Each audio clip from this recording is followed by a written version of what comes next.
Alright, we're gonna go into chapter 3, bioenergetics, page 53. Just got done with a phosphocreatine system and glycolysis. Going for the summary for that. The immediate source of energy for muscular contraction is the high energy phosphate ATP. ATP is degraded via the enzyme ATPase as follows. ATPase comes in, turns into an ADP plus phosphate plus energy. Formation of ATP without the use of oxygen is termed anaerobic metabolism. In contrast, the production of ATP using oxygen as the final electron acceptor is referred to as aerobic metabolism. Muscle cells can produce ATP by any one or a combination of three metabolic pathways: the ATP phosphocreatine system, glycolysis, and the oxidative formation of ATP. The ATP-PC system and glycolysis are two anaerobic metabolic pathways that are capable of producing ATP without oxygen. Aerobic ATP production. Aerobic production of ATP occurs inside the mitochondria and involves the interaction of two cooperating metabolic pathways, the Krebs cycle and the electron transport chain.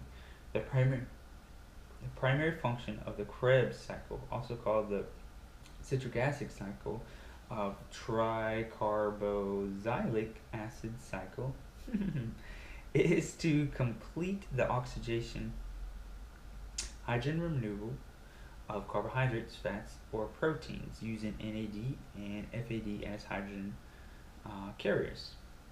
The importance of hydrogen removal is that hydrogens, by virtue of the electron that they possess, contain the potential energy in the food molecules.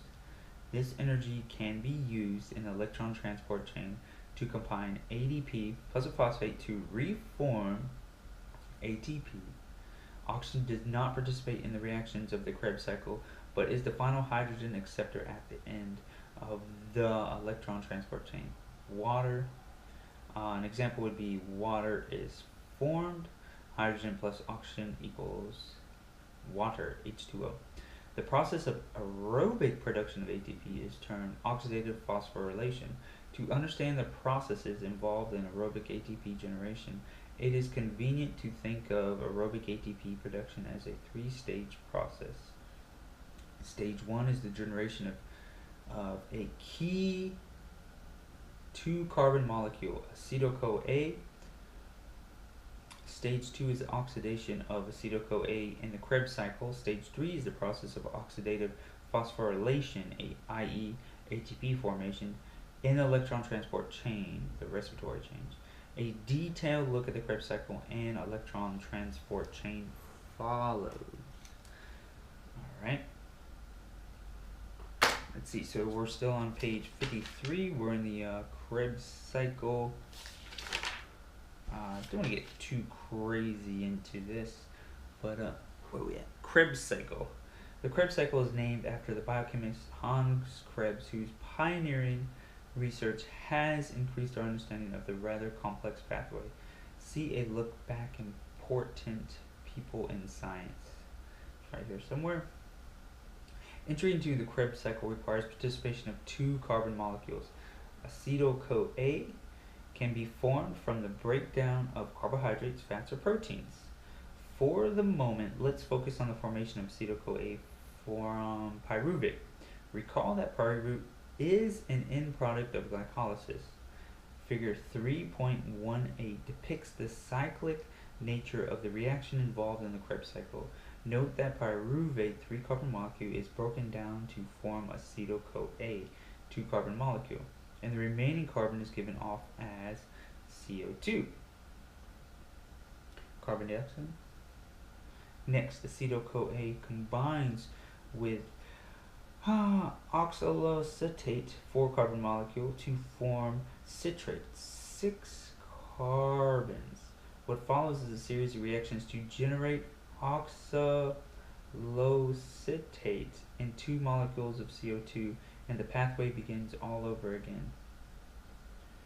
For every molecule of glucose entering glycolysis, 2 molecules of pyruvate are formed. and in the presence of oxygen they are converted to 2 molecules of acetyl-CoA. This means that each molecule of glucose results in 2 turns of the Krebs cycles. With this in mind, let's examine the Krebs cycle in more detail. The primary function of the Krebs cycle is to remove hydrogens and the energy associated with those hydrogens from various substrates involved in the cycle. Figure 3.18 illustrates that during each turn of the Krebs cycle, 3 molecules of NADH and 1 molecule of FADH are formed. Both NADH and FADH can return to their oxidized form, i.e., NAD and FAD, by releasing electrons to the electron carriers within the electron transport chain. For every pair of electrons passed through the electron transport chain from NADH to the final electron acceptor oxygen, enough energy is available to form 2.5 molecules of ATP. 10. For every FADH molecule that is formed, enough energy is available to produce 1.5 molecules of ATP. Thus, in terms of ATP production, FADH is not as energy rich as NADH. Whew. What time are we at? 6:21. In addition to the production of NADH and FADH, the Krebs cycle results in the direct formation of an energy-rich compound, gynosine triphosphate, GTP. GTP is a high-energy compound that can transfer its terminal phosphate group to ADP to form ATP. The direct formation of GTP in the Krebs cycle is called substrate-level phosphorylation.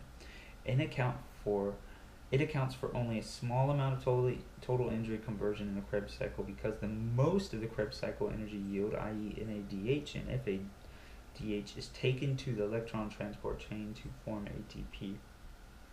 Up to this point, we have focused on the role that carbohydrates play in producing acetyl-CoA to enter the Krebs cycle. How do fats and protein undergo aerobic metabolism? The answer can be found in figure 3.19. Note that fats, triglycerides, are broken down to form fatty acids and glycerol. These fatty acids can then undergo a series of reactions to form acetyl-CoA called beta oxidation. See a closer look at 3.4 for details, and thus enter the Krebs cycle. Although glycerol can be converted into an intermediate of glycolysis in the liver, this does not occur to a great extent in human skeletal muscle. Therefore, glycerol is not an important direct muscle fuel source during exercise.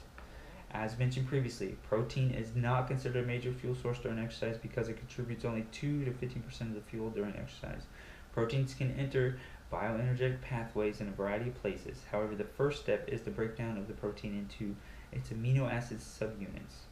What happens next depends on which amino acid is involved. For example, some amino acids can be converted to glucose or pyruvate, some acetyl-CoA, and still others to Krebs cycle intermediates. The role of proteins in bioenergetics is summarized in figure 3.19. In summary, the Krebs cycle completes the oxidation of carbohydrates, fats, or proteins, produces carbon dioxide, CO2, and supplies electrons to be passed through the electron transport chain to provide energy for the aerobic production of ATP. Enzymes catalyzing Krebs cycle reactions are located inside the mitochondria. We're going to stop there. That's ending there on page 56. Still in the bioenergetics. That was more aerobic ATP production and the Krebs cycle. See what's going on with these. Alright, so here's the first one.